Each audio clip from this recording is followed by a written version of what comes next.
Hey you, how you doing? I'm back.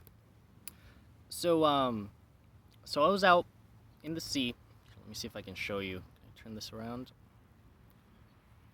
I don't think so. Well, here, let's do that. So I was out over there, right?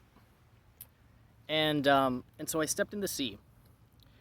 And then all of a sudden, I feel something bite me, right? I don't know if you can see my foot. And you know, so I got pretty scared, right? So now I'm pretty scared to go back into the ocean because that really hurt. And there was this guy passing by telling me like, "Oh, that might have been a stingray. I haven't seen that before." So that got me thinking. It's like, well, that fear is really real, right? It's something that can actually happen and can physically hurt. But it got me thinking. It's like most of the fears people feel in life aren't even real. They're not. Most people are their lives are dictated by monsters that aren't even real. For example, the fear of what somebody might say about them, that's a big one. The fear of not making rent next month, right? The fear of bankruptcy, the fear of not having enough to eat. Most of these things are tied to the lack of money, right? So I think that's one of the biggest things that keeps humanity in a low vibrational state. Our dependence on that money system, right? It keeps us in our place. If we really wanted to go out and explore a different part of the world, first we have to check our bank account balance, right? Which is it's no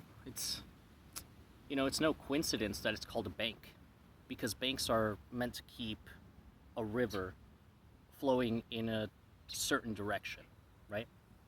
So I started asking myself, like, how do I deal with fears that aren't real? Like this fear was pretty real. I just got bit, right?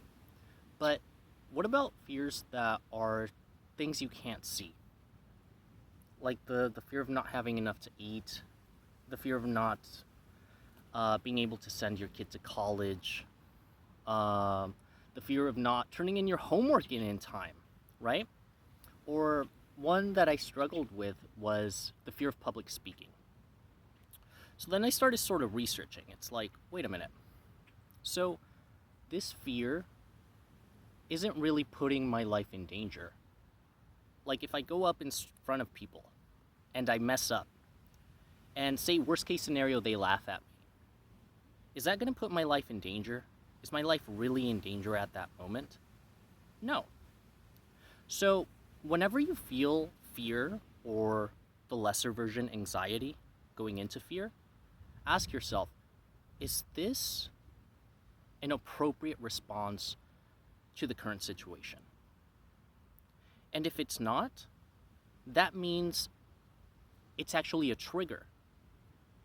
And that experience is triggering a trauma, a past trauma that you went through.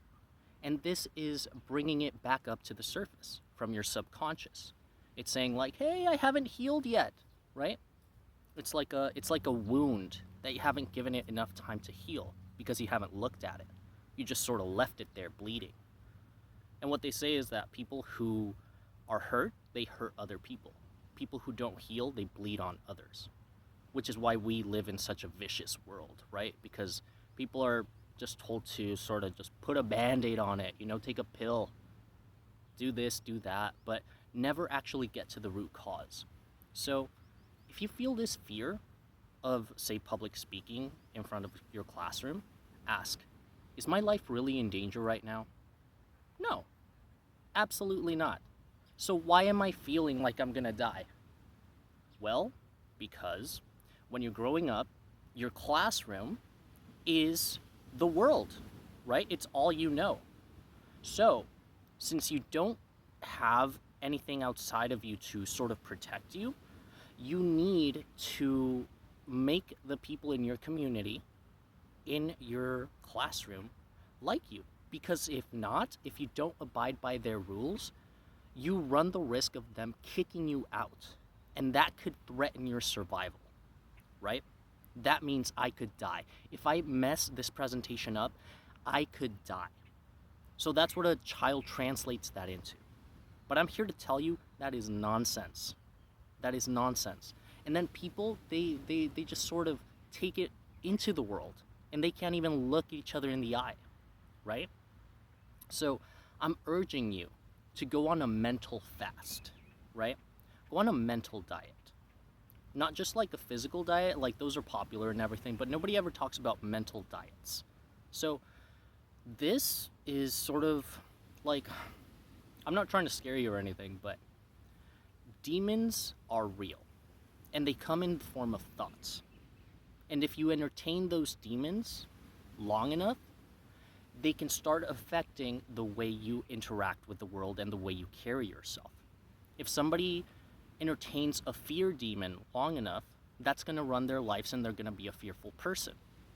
But if they let it just, if they don't feed it, if they don't exercise it, that muscle is eventually going to atrophy and it's going to fall off like a dead leaf.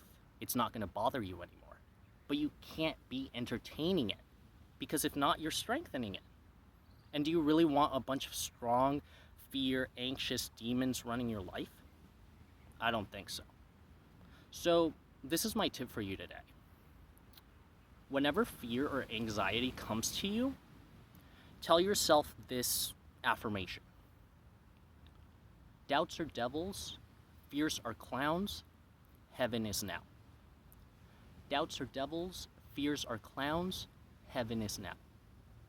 Doubts are devils, fears are clowns, heaven is now. And that'll just sort of, help you start thinking the opposite direction. And if you're ever in doubt, just remember that the right version is in the inversion. All right? So thanks so much. And remember, I love you, and keep going forward.